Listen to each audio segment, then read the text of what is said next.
यो रेडियो नेपाल हो। सन्तोष रेग्मीबाट समाचार सुन्नुहोस्। शुरूमा प्रमुख समाचार। बाढ़ी पहिरोमा परि देशका विभिन्न 4 जिल्लामा कम्तीमा 8 जनाको मृत्यु भएको र 29 जना हराइरहेको गृह मन्त्रालयद्वारा जानकारी। बाढ़ी पहिरो प्रभावितको तत्काल उद्धार, राहत र पुनर्स्थापनालाई प्राथमिकतामा राखिएको प्रधानमन्त्री पुष्पकमल दाहाल प्रचण्डको भनाई। नेकपा माओवादी केन्द्र, जनता समाजवादी, नेकपा एकीकृत समाजवादी र नेपाल कम्युनिष्ट पार्टी विप्लव समूह मिलेर समाजवादी मोर्चाको गठन। कोशी प्रदेश सरकार र आन्दोलनकारी बीच प्रदेश नामाकरणबारे वार्ता सकारात्मक। अख्तियार दुरूपयोग अनुसन्धान आयोगद्वारा 3 करोड़ 56 लाख रूपियाँ भन्दा बढ़ी भ्रष्टाचार गरेको आरोपमा जलस्रोत तथा सिंचाई विभागका तत्कालीन महानिर्देशक विरूद्ध विशेष अदालतमा मुद्दा दायर। चीनिया राष्ट्रपतिसँगको भेटवार्ता द्विपक्षीय र बहुपक्षीय दृष्टिकोणले उपलब्धिमूलक भएको अमेरिकी विदेश मन्त्रीको प्रतिक्रिया र आईसीसी 1 दिवसीय विश्वकप छनौटमा नेपालले आज अमेरिकासँग प्रतिस्पर्धा गर्दै। सुन त, भोलिको मिटिङको लागि सबैलाई फोन गर्यो? छैन सर, मेरो मोबाइलमा ब्यालेन्स नै थिएन। अलि पछि गर्छु ल्यान्डलाइनबाट। लौ हेर, मोबाइलमा ब्यालेन्स छैन भनेर हुन्छ? तिमीलाई थाहा छैन यस कार्यालयले नेपाल टेलिकमको कर्पोरेट युजर ग्रुप अर्थात सीयूजी सेवा लिएको छ। तिम्रो नम्बरलाई पनि सीयूजीमा सहभागी गराउ न। अनि सर, मेरो त प्रिपेड नम्बर हो नि। अहिले नेपाल टेलिकमले प्रिपेड र पोस्टपेड दुवै फोनमा सीयूजी सेवा लागू गरिसकेको छ। सीयूजीमा आबद्ध भएपछि हाम्रो कर्मचारीहरू बीच निशुल्क र नेपाल टेलिकमको नेटवर्कमा सस्तो दरमा फोन तथा एसएमएस गर्न र डाटा चलाउन पाइन्छ नि। तिमीलाई थप जानकारी चाहिएमा नेपाल टेलिकमको वेबसाइट www.ntc.net.np मा हेर न। नेपाल टेलिकम, राष्ट्रको संचार।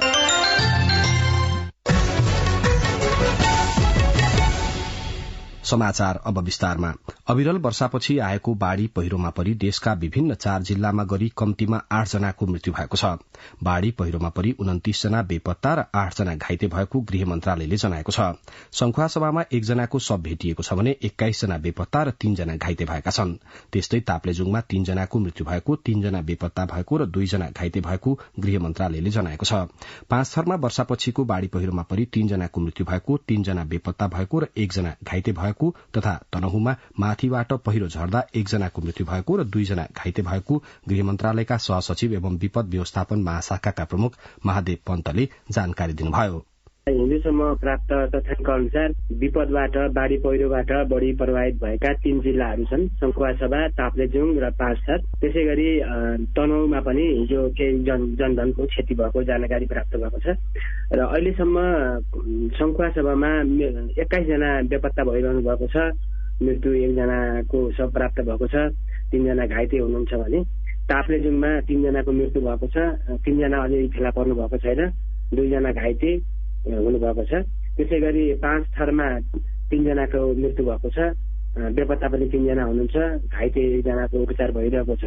र तनहुमा हिजो बाटो खन्दै गर्दाखेरि मजदुरहरू माथिबाट आकस्मिक रूपमा आएर पहिरो आएको कारणले गर्दाखेरि 3 जना पुरिएकोमा 1 जनाको मृत्यु भएको र 2 जनाको उपचार भइरहेको जानकारी प्राप्त भएको छ। उहाँ हुनुहुन्थ्यो गृह मन्त्रालयका सहसचिव एवं विपद व्यवस्थापन महाशाखाका प्रमुख महादेव पन्त। बाढ़ी पहिरोको पछिल्लो क्षतिबारे जानकारी दिनुहुँदै बाढ़ी पहिरोका कारण देशभर कम्तीमा 35 घर, त्यसै गरी 10 गोठ, 13 वटा पुल, 5 वटा उद्योग र 2 वटा सरकारी कार्यालयमा क्षति पुगेको छ। बाढ़ी पहिरोले 97 भन्दा बढ़ी घर परिवार विस्थापित भएको नेपाल प्रहरीले जनाएको छ। उद्धार र राहतको कार्य जारी राखिएको पनि नेपाल प्रहरीले जानकारी दिएको छ। प्रधानमन्त्री पुष्पकमल दाहाल प्रचण्डले बाढ़ी पहिरो प्रभावितको तत्काल उद्धार, राहत र पुनर्स्थापनालाई सरकारले उच्च प्राथमिकतामा राखेको बताउनु भएको छ। बाढ़ी पहिरो प्रभावित क्षेत्रको स्थलगत निरीक्षण गर्ने क्रममा हिजो संखुवासभा पुग्नुभएका प्रधानमन्त्री प्रचण्डले युद्धस्तरमै प्रभावित नागरिकको व्यवस्थापनको काम भइरहेको बताउनुभयो।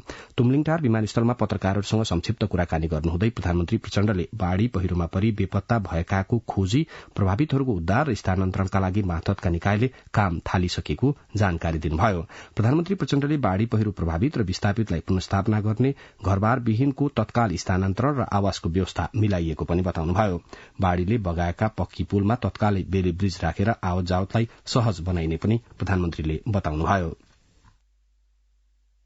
पाँचथरको याङवारक गाउँपालिका 1 फेदी स्थित पहिरोमा परि फँसेका 12 जनालाई नेपाली सेनाको हेलिकप्टर मार्फत उद्धार गरिएको छ। वर्षाका कारण पहिरोमा परि फँसेका 12 जनालाई हिजो उद्धार गरी याङवारक च्याङथापु स्थित विष्णु माविमा राखिएको जिल्ला प्रहरी कार्यालय पाँचथरले जानकारी दिएको छ। मनसून बिस्तारै पश्चिमतिर अघि बढ़ेको र गैराती नेपालगंज सहित विभिन्न भेगमा वर्षा भएको जल तथा मौसम विज्ञान विभागले जनाएको छ। वर्षा भएपछि चर्को गर्मीको सामना गरिरहेका त्यस क्षेत्रका बासिन्दाले थोरै भए पनि राहत महसुस गरेको प्रतिक्रिया दिएका छन्।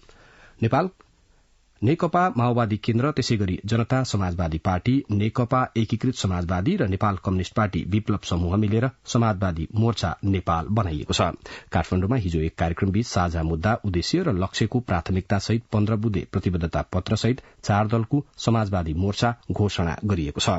घोषणा पत्रमा मोर्चाको नेतृत्व शीर्ष नेताहरूले गर्ने र साझा नीति तथा कार्यक्रमलाई प्राथमिकता दिँदै एक समिति मार्फत प्रदेश र स्थानीय तहसम्म मोर्चा विस्तार गर्ने उल्लेख गरिएको छ। घोषणा कार्यक्रमलाई सम्बोधन गर्नुहुँदै प्रधानमन्त्री एवं नेकपा माओवादी केन्द्रका अध्यक्ष पुष्पकमल दाहाल प्रचण्डले विगतका अनुभवबाट सिक्दै एकता र स्वतन्त्रताको रक्षासँगै विद्यमान समस्याको समाधानका लागि समाजवादी मोर्चा बनाइएको बताउनुभयो। प्रधानमन्त्री प्रचण्डले देशलाई नयाँ सिराबाट राष्ट्रिय एकता, जनताको हक अधिकारको सुनिश्चितता, सामाजिक न्याय, सुशासन र समृद्धिको नयाँ युगतर्फ लैजाने साझा उद्देश्यसहित मोर्चालाई अघि बढ़ाइने बताउनुभयो। यो समाजवादी मोर्चा सबैलाई समेटेर नयाँ सिराबाट हिजोका तीता मिठा अनुभवहरूको समीक्षा गर्दै, हाम्रा आफ्नै कमजोरीको पनि समीक्षा गर्दै, त्यसबाट पाठ सिक्दै यो देशको राष्ट्रिय एकता र स्वाधीनता, जनताको हक अधिकारलाई सुनिश्चित गर्ने, सामाजिक न्याय, सुशासन र समृद्धिको नयाँ युगतिर, समाजवादको एउटा नयाँ युगतिर देशलाई लैजाने गम्भीर जिम्मेवारी बोधको परिणामका रूपमा यो समाजवादी मोर्चा नेपाल गठन भएको छ। राष्ट्रको आवश्यकता र हितलाई पनि, जनताको आवश्यकता र हितलाई पनि हामीले सम्बोधन गर्न सक्छौं। त्यसकारण अन्य वामपन्थी पार्टीहरू, प्रगतिशील र परिवर्तनका पक्षधर, हिजो 12 बुँदे समझदारी हुँदै विस्तृत शान्ति सम्झौतामा सहभागी सबै राजनीतिक दल र शक्तिहरूलाई पनि म आज यो मञ्चबाट विनम्रतापूर्वक अपील गर्न चाहन्छु, तपाईँ हामीले फेरि एकचोटि इतिहासतिर फर्केर हेरौं। हामीले गरेका राम्रा कामहरू र हामीले गर्न नसकेका कामहरू, हाम्रा त्रुटिहरूलाई पनि हेरौं। राष्ट्र र जनताप्रतिको आफ्नो जिम्मेवारीलाई नयाँ सिराबाट अगाडि बढाउने संकल्प गरौं भनेर म अपील गर्न चाहन्छु। प्रधानमन्त्री प्रचण्डले राष्ट्र र जनताप्रतिको जिम्मेवारीलाई नयाँ संकल्पका रूपमा समाजवादी मोर्चा मार्फत राजनीतिक, सामाजिक र सांस्कृतिक रूपान्तरणको महत्वपूर्ण कदमका रूपमा अघि बढ़ाइने बताउनुभयो।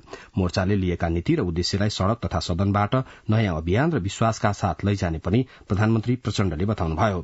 त्यस अवसरमा नेकपा एकीकृत समाजवादीका अध्यक्ष एवं पूर्व प्रधानमन्त्री माधव कुमार नेपालले देश परिवर्तनको उद्देश्यसहित समाजवाद निर्माणको वातावरण बनाउन, सुशासनको स्थापना गर्न र राजनीतिक विकृति अन्त्य गर्न समाजवादी मोर्चा गठन भएको बताउनुभयो।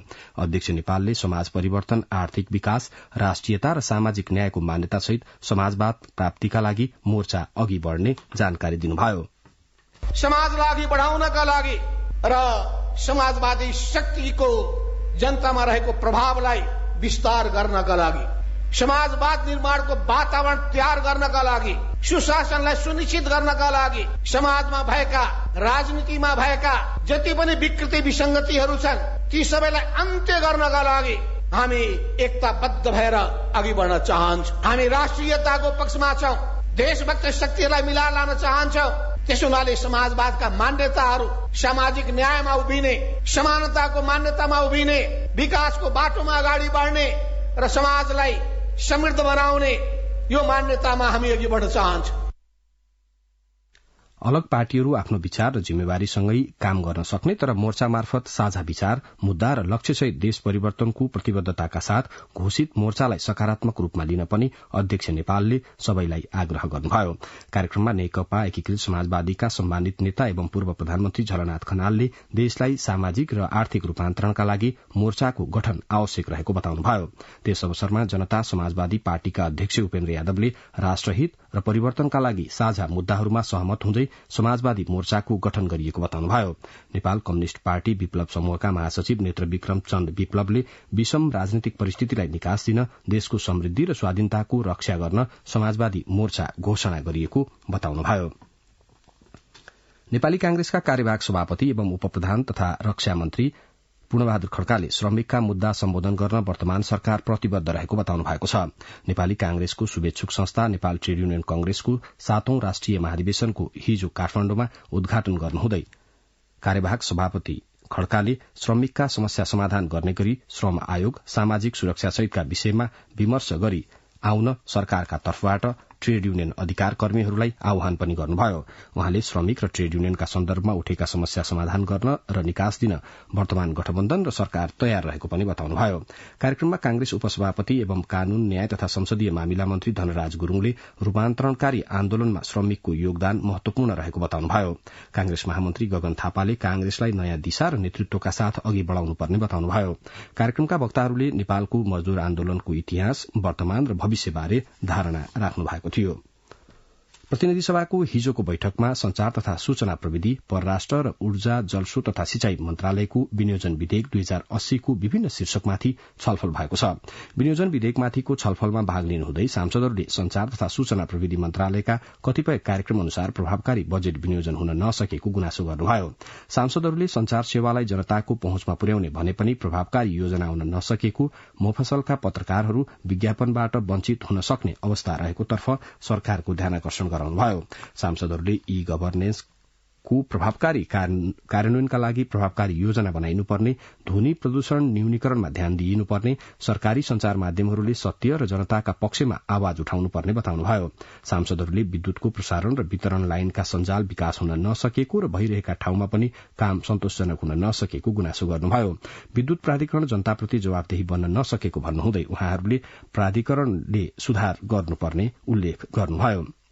विद्युत उपयोगका लागि आन्तरिक खपतको अवस्था सन्तोषजनक नरहेको र अझै धेरै ठाउँमा विद्युत पुग्न नसकेको, उत्पादित बिजुली व्यापार गर्ने सम्भावना रहेको तर्फ सरकारले गम्भीरतापूर्वक ध्यान दिन नसकेको लगायतका विषयमा सांसदहरूले ध्यानाकर्षण गराउनुभयो। सत्तापक्षीय दलका सांसदहरूले संचार तथा सूचना प्रविधि मन्त्रालयमा आम जनताको आशा पूरा गर्ने, गाउँ र दूरदराजमा रहेका नागरिकमा सूचना र संचारको पहुँच पुर्याउने र आएका राम्रा कार्यक्रम कार्यान्वयन गर्ने कुरामा ध्यान दिनुपर्ने सुझाव दिनुभयो।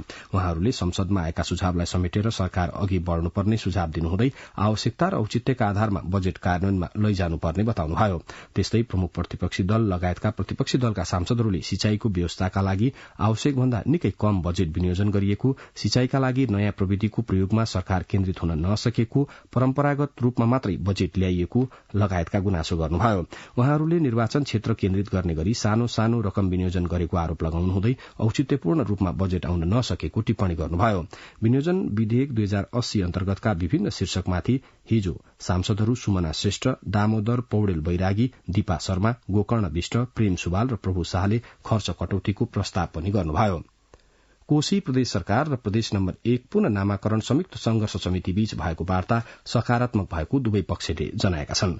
वार्तापछि कुरा गर्नुहुँदै प्रदेश सरकारका तर्फबाट वार्ता समितिका संयोजक समेत रहनुभएका प्रदेश सरकारको खानेपानी, सिंचाई तथा ऊर्जा मन्त्री तिल कुमार मेङयाङबोले आगामी दिनमा फेरि बैठक बस्ने गरी वार्तामा सहमति भएको जानकारी दिनुभयो।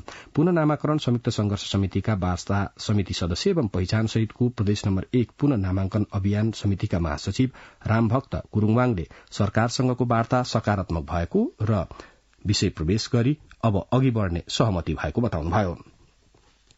अख्तियार दुरूपयोग अनुसन्धान आयोगले गैर कानूनी रूपमा सम्पत्ति आर्जन गरेको आरोपमा जलस्रोत तथा सिंचाई विभागका तत्कालीन महानिर्देशक मधुकर प्रसाद राजभण्डारी विरूद्ध विशेष अदालतमा हिजो मुद्दा दायर गरेको छ। आयोगले राजभण्डारी विरूद्ध 3 करोड़ 56 लाख रूपियाँ भन्दा बढ़ी बिगो कायम गरी हिजो मुद्दा दायर गरेको सहायक प्रवक्ता देवी प्रसाद थपलियाले जानकारी दिनुभयो। आयोगका अनुसार राजभण्डारीको वैधानिक आय, पारिश्रमिक बचत, श्रीमतीको पारिश्रमिक बचत, उपदान, दैनिक भ्रमण भत्ता तथा स्थानीय भत्ता, बीमा परिपक्व भई प्राप्त भएको आय, शेयर बिक्रीबाट प्राप्त आय गरी 3 करोड़ 85 लाख रूपियाँ बराबर रहेको छ। यस अवधिमा राजभण्डारीले 7 करोड़ 42 लाख बराबरको खर्च तथा लगानी गरेको पाइएको, त्यसमध्ये 3 करोड़ 56 लाख 77 हजार रूपियाँ बराबरको रकमको वैधानिक स्रोत पुष्टि हुन नसकेको आयोगले जनाएको छ। सिंचाई विभागका पूर्व महानिर्देशक राजभण्डारीले सार्वजनिक पदमा रहेर पदको दुरूपयोग गरी गैर कानूनी रूपमा सम्पत्ति आर्जन गरेको पाइएको र त्यस्तो सम्पत्ति श्रीमती दीपा श्रेष्ठको नाममा जग्गा खरिद र घर निर्माण गरेको तथा विभिन्न कम्पनीमा लगानी गरेको पाइएको पनि अख्तियारले जनाएको छ। अर्थमन्त्री डाक्टर प्रकाश शरण महतले आन्तरिक कृषि उत्पादन किसानलाई संरक्षण गर्न बजेटमा आलु प्याज लगायतका आयातित तरकारीमा कर लगाइएको बताउनु भएको छ। मन्त्रालयमा हिजो अर्थमन्त्रीलाई आयातित तरकारीमा कर लगाएर नेपालमा कृषि उत्पादन गर्न सहज वातावरण बनाएको प्रति आभार प्रकट गर्न पुगेको नेपाल कृषि भेटरिनरी व्यवसायी संघ, नेपाल व्यवसायी कृषक संघ, नेपाली किसान लगायतका समूहसँगको सामूहिक भेटका क्रममा अर्थमन्त्री डाक्टर महतले देशभित्रै उत्पादन भइरहेका कृषि सामग्री, उद्योगी र किसानलाई संरक्षण गर्न उत्पादनको आधारमा अनुदान दिने नीति सरकारले ल्याएको र त्यसलाई प्रभावकारी ढंगले अघि बढ़ाइने प्रतिबद्धता व्यक्त गर्नुभयो। उहाँले संसदमा प्रस्तुत गरिएको आर्थिक विधेयकमा आलु प्याजमा लगाइएको करको मुख्य उद्देश्य नै स्थानीय उत्पादनलाई प्रोत्साहन र संरक्षण गर्नु रहेको स्पष्ट पार्नुहुँदै करको व्यवस्थाले मूलतः आयातित वस्तुलाई महँगो बनाउने र स्थानीय उत्पादनलाई प्रोत्साहन गर्ने बताउनुभयो। भौतिक पूर्वाधार तथा यातायात मन्त्री प्रकाश ज्वालाले आगामी आर्थिक वर्षको बजेट कार्यान्वयनमा कठिनाई हुने बताउनु भएको छ। पूर्वाधार विकास समितिको हिजो बसेको बैठकमा मन्त्री ज्वालाले मन्त्रालय अन्तर्गत विनियोजित बजेट कम भएको भन्नुहुँदै सञ्चालनमा रहेका आयोजनाहरू सम्पन्न गर्न पनि समस्या हुने अवस्था देखिएको बताउनुभयो। मन्त्री ज्वालाले तराई मधेस द्रुत मार्ग 2083 भित्र सम्पन्न हुने विश्वास व्यक्त गर्नुहुँदै आगामी आर्थिक वर्षमा कार्यतालिका नै बनाएर अघि बढ़ने योजना प्रस्तुत गर्नुभयो। छलफलमा समितिका सदस्यहरूले विनियोजित बजेट संशोधनको प्रस्ताव गर्नुभयो। उहाँहरूले बजेट सन्तुलित ढंगले विनियोजन नभएको भन्दै सच्याउनु पर्नेमा जोड़ दिनुभएको थियो। सांसदहरूले वर्षातको समयमा सड़क निर्माण र मर्मत सम्भारका नाममा बजेट सक्ने काम भइरहेको भन्नुहुँदै त्यस्ता प्रवृत्ति रोक्न सुझाव दिनुभयो। राष्ट्रिय सभा अन्तर्गतको दिगो विकास तथा सुशासन समितिले कालीमाटी तरकारी बजारमा सड़कमा गोलभेड़ा फालेको घटनाको छानबिन गरी प्रतिवेदन दिन सरकारलाई निर्देश गरेको छ। समितिको हिजो बसेको बैठकले गोलभेड़ा फालेको घटनाप्रति ध्यानाकर्षण भएको जनाउँदै तरकारी किन फाल्नु परेको हो भनी गृह र कृषि तथा पशुपक्षी विकास मन्त्रालयसँग जानकारी माग गर्ने निर्णय पनि गरेको छ। हालै एकजना नेपाली महिलामा समेत मंकी पक्स को संक्रमण देखिएको छ। हाल विश्वका 112 बढ़ी देशमा मंकी पक्सको समस्या देखिएको छ। मंकी पक्सको समस्या देखिएपछि नेपालमा सरकारले गरेको तयारी लगायतका विषयमा एक रिपोर्ट कल्पना दाहालबाट। सन् 2022 मा अफ्रिकी महादेशमा मात्र सीमित एमपक्स नेपालमा पहिलो पटक पुष्टि भएको हो। राष्ट्रिय जनस्वास्थ्य प्रयोगशालामा नमूना परीक्षण गर्दा 60 वर्षीय विदेशी महिलामा एमपक्स संक्रमण पुष्टि भएको थियो। यो मानिसबाट मानिसमा वा जनावरबाट मानिसमा सर्ने रोग हो। सरुवा रोग विशेषज्ञ डाक्टर शेरबहादुर पुनले एमपक्स रोग संक्रमित व्यक्ति वा संक्रमित पशुसँगको सम्पर्कमा आउँदा घाउ खटिरा वा बिमिरा, रियाल र फोका फुटेर अर्को व्यक्तिको सम्पर्कमा पुगेमा सर्ने बताउनुहुन्छ। सामान्यतया दीर्घरोगी, ज्येष्ठ नागरिक, रोग प्रतिरोधात्मक क्षमता कमजोर छन्, उहाँहरूलाई चाहिँ अलिकति बढी कडा हुन सक्ने भन्ने कुराहरू देखाएको हामीले पाउँदछौँ। संक्रमित व्यक्तिको शरीरको तरल पदार्थहरूबाट सर्ने भन्छ, खास गरी चाहिँ मुखको जुन रियालहरू छ, छिटाहरू जो बोल्दाखेरि लामो समय अर्को व्यक्तिमा सर्न सक्यो, यौन सम्पर्कहरूबाट भयो र उसले प्रयोग गर्ने जुन सरसामानहरू छ त्यसबाट पनि सर्न सक्ने भन्ने कुराहरू छ। मुख्यतया सर्ने कुरा थाहा भयो भने चाहिँ हामी यसबाट कसरी सतर्कता अपनाउने भन्ने कुरा अपनाउन चाहिँ सहज हुन्छ भन्ने चाहिँ मलाई लाग्दछ। एमपक्सबाट संक्रमण भए ज्वरो आउने, छाला, हत्केला, पैतालामा डाबर देखा पर्ने, डाबर परिवर्तन भई फोका हुँदै पाप्रा लागेर उप्कने, टाउको, ढाड र मांसपेशी दुख्ने लक्षण देखा पर्छ। मंकी पक्सको संक्रमणले दृष्टि गुम्न सक्ने, निमोनिया हुन सक्ने, गर्भवती महिलालाई समस्या ल्याउन सक्ने जस्ता जटिलता हुने स्वास्थ्य तथा जनसंख्या मन्त्रालयका सहप्रवक्ता डाक्टर समीर अधिकारीले जानकारी दिनुभयो। उहाँले एमपक्स संक्रमणको लक्षण देखा परेमा चिकित्सकको सल्लाह लिन र मन्त्रालयको हटलाइन फोन 1115 र 1133 बाट परामर्श लिन पनि आग्रह गर्नुभयो। स्वास्थ्य मन्त्रालयले त्यसै अनुसार यसको निगरानी प्रणालीहरू र यस्तो शंकास्पद लक्षणहरू आएमा सम्पर्क गर्नका लागि पनि तोकिएको नम्बर 1115-1133 दुईटा नम्बर चाहिँ हटलाइन नम्बर राखेको छ, जसमा फोन गरेर हामीले परामर्श लिन सक्छौं। यस्तो शंकास्पद लक्षणहरू भएका व्यक्तिहरू हुनुभयो भने उहाँहरूले स्वास्थ्य कर्मीको सम्पर्कमा जानुपर्ने, स्वास्थ्य कर्मीहरूले अरू आवश्यक सहजीकरण गर्नुपर्ने हुन्छ। त्यसका लागि विभिन्न अस्पतालमा फोकल एकजना सम्पर्क व्यक्ति नै तोकेका छौं, जसलाई त्यहाँ नजिकमा रहेका अरू स्वास्थ्य कर्मीहरूले सम्पर्क गरेर विशेषज्ञ परामर्श लिएर के गर्ने, कसो गर्ने कामहरू गर्ने भन्ने तालिम पनि उपलब्ध गराइसकिएको छ। विभिन्न देशमा फैलिएको एमपक्सको रोकथाम तथा नियन्त्रणका लागि शरीरमा घाउ देखा परे व्यक्तिगत दूरी कायम गर्नुपर्ने, साबुन पानीले नियमित हात धुने, व्यक्तिगत सरसफाईमा ध्यान दिने र रोग नलुकाउन स्वास्थ्य मन्त्रालयले आग्रह गरेको छ। कल्पना दाहाल, रेडियो नेपाल, काठमाडौँ। अन्तर्राष्ट्रिय खाद्य नीति अनुसन्धान प्रतिष्ठानले नेपालमा खाद्य असुरक्षा र कुपोषण बढ़ेको दावी गरेको छ। हिजो सार्वजनिक गरिएको प्रतिष्ठानको ग्लोबल फूड पोलिसी रिपोर्ट सन् 2023 ले सन् 2017 देखि सन् 2019 को तुलनामा पछिल्ला वर्षमा नेपाल र दक्षिण एसिया क्षेत्रमा कुपोषण र खाद्य असुरक्षा बढ़दै गएको देखाएको छ। अन्तर्राष्ट्रिय खाद्य नीति अनुसन्धान प्रतिष्ठान IFPRI ले तयार पारेको दक्षिण एसियाली संस्करणको प्रतिवेदन काठमाडौँमा हिजो उपप्रधान एवं गृहमन्त्री नारायण काजी श्रेष्ठले सार्वजनिक गर्नुभयो। प्रतिवेदन अनुसार सन् 19 देखि सन् 2021 सम्ममा दक्षिण एसियामा कुपोषणबाट ग्रसित मानिसहरूको तथ्याङ्क अफगानिस्तानमा 30, बंगलादेशमा 12, भारतमा 16, नेपालमा 6, पाकिस्तानमा 17 र श्रीलंकामा 4% रहेको उल्लेख गरिएको छ। त्यस्तै गम्भीर खाद्य असुरक्षा भोगिरहेका मानिसहरूको तथ्याङ्क अफगानिस्तानमा 23, बंगलादेशमा 11, नेपालमा 13, पाकिस्तानमा 8 र श्रीलंकामा 2% रहेको पनि तथ्याङ्कले देखाएको छ। कोभिड-19 को महामारी, रूस युक्रेन युद्ध, विभिन्न प्राकृतिक प्रकोपको असर, ऊर्जा संकट, पेट्रोलियम पदार्थ र रासायनिक मलको मूल्य वृद्धि, राजनीतिक अस्थिरता लगायतका कारणले दक्षिण एसियाली क्षेत्रमा खाद्य असुरक्षा बढ़ेको प्रतिवेदनमा उल्लेख गरिएको छ। केही अन्तर्राष्ट्रिय समाचार। चीनिया राष्ट्रपति शी चिनफिङले अमेरिकी विदेश मन्त्री एन्टोनी ब्लिंकेनसँग बेजिङमा भएको वार्ता प्रगतिमूलक भएको प्रतिक्रिया दिनुभएको छ। चीनिया राष्ट्रपति शीले राजधानीको ग्रेट हल अफ द पिपुलमा ब्लिंकेनसँग भेटवार्ता गर्नुभएको थियो। राष्ट्रपति शीसँगको भेटवार्तापछि विदेश मन्त्री ब्लिंकेनले यो भ्रमणले चीन अमेरिकाको सम्बन्धलाई स्थिर बनाउन र बहुपक्षीय मुद्दा सम्बोधनमा सकारात्मक योगदान दिने आशा राष्ट्रपति शीले व्यक्त गर्नुभएको अन्तर्राष्ट्रिय संचार माध्यमलाई प्रतिक्रिया दिनुभएको छ। विदेश मन्त्री ब्लिंकेनले चीनिया अन्य उच्च अधिकारीहरूसँग 2 दिनसम्म 10 घण्टा भन्दा बढ़ी समय छलफल गरेको बताउनुभयो। राष्ट्रपति शीसँग उहाँले आधा घण्टा लामो वार्ता गर्नुभएको थियो। विश्वका 2 ठूला राष्ट्रबीचको सम्बन्धमा गम्भीर तनाव उत्पन्न भएपछि करिब 5 वर्ष यता भएको बहालवाला उच्च अमेरिकी अधिकारीको पहिलो चीन भ्रमणलाई विश्व समुदायले विशेष चासोले हेरेको छ। भारतको उत्तर प्रदेश र बिहार राज्यमा पछिल्ला 3 दिनमा अत्यधिक गर्मीका कारण मृत्यु हुनेको संख्या 170 नागेको स्थानीय अधिकारीहरूले बताएका छन्। गर्मीका कारण उत्तर प्रदेशमा मात्र 120 जना भन्दा बढ़ीको र बिहारमा 47 जनाको मृत्यु भएको छ। अधिकारीहरूका अनुसार गर्मीका कारण बिरामी पर्दी मृत्यु भएका अधिकांश व्यक्तिको उमेर भने 60 वर्ष भन्दा माथिको रहेको छ।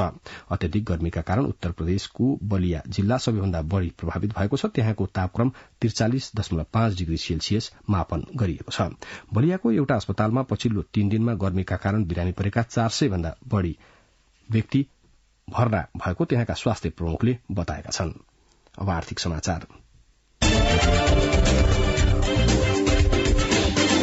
अर्थमन्त्री डाक्टर प्रकाश चरण महतले सामाजिक सुरक्षाको दायित्व बढ़ेका कारण पुँजीगत शीर्षकको बजेट कम विनियोजन भएको बताउनु भएको छ। मोरङ उद्योग व्यापार संघको 66औं वार्षिक साधारण सभाको उद्घाटन गर्दै अर्थमन्त्री महतले सामाजिक सुरक्षासँगै सार्वजनिक ऋणको सामा ब्याजको दायित्व बढ़ेकोले पुँजीगत शीर्षकमा कम बजेट विनियोजन भएको उल्लेख गर्नुभयो। उहाँले अर्थतन्त्र चलायमान बनाउन पुँजीगत खर्च बढ़ाउनु पर्ने आवश्यकता उनाउँदै सरकारले आगामी आर्थिक वर्षका लागि पुँजीगत शीर्षकमा कुल बजेटको 17.25% रकम विनियोजन गरेको बताउनुभयो। सो अवसरमा पूर्व रक्षा मन्त्री डाक्टर मिनेन्द्र रिजालले विराटनगर र आसपासका क्षेत्रको विकासका लागि विराटनगरको विमानस्थललाई अन्तर्राष्ट्रिय स्तरको बनाउन आवश्यक भएको बताउनुभयो। विराटनगर महानगरपालिकाका प्रमुख नागेश कोइरालाले महानगरका लागि सरकारले यथोचित बजेट विनियोजन गर्नुपर्ने आवश्यकता उल्लेख्नुभयो। नेपाल राष्ट्र बैंकले विद्युतीय मुद्रा डिजिटल करेन्सी जारी गर्ने तयारी गरेको छ। नेपाल राष्ट्र बैंकका कार्यकारी निर्देशक गुरूप्रसाद पौडेलले हालसम्म विश्वका 11 मुलुकले विद्युतीय मुद्रा जारी गरिसकेकोले नेपालले पनि त्यसबारे अध्ययन र तयारी गरेको जानकारी दिनुभयो। भुवन आचार्य। अब खेल समाचार।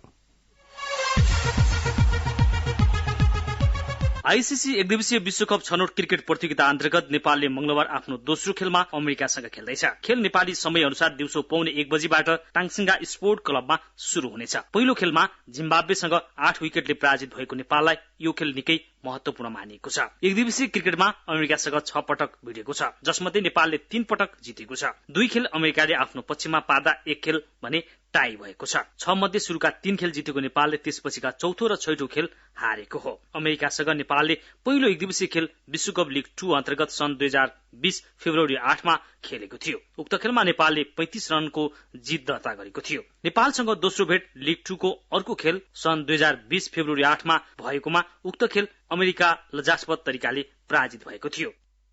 अब मौसम। आज कोशी प्रदेश लगायत देशको पहाड़ी भागमा आंशिकदेखि सामान्य बद्ली रही कोशी र गण्डकी, बागमती, लुम्बिनी, त्यस्तै सुदूरपश्चिम र कर्णाली प्रदेशका कतिपय स्थानमा मेघगर्जन चट्याङसहित हल्कादेखि मध्यम वर्षाको सम्भावना रहेको छ।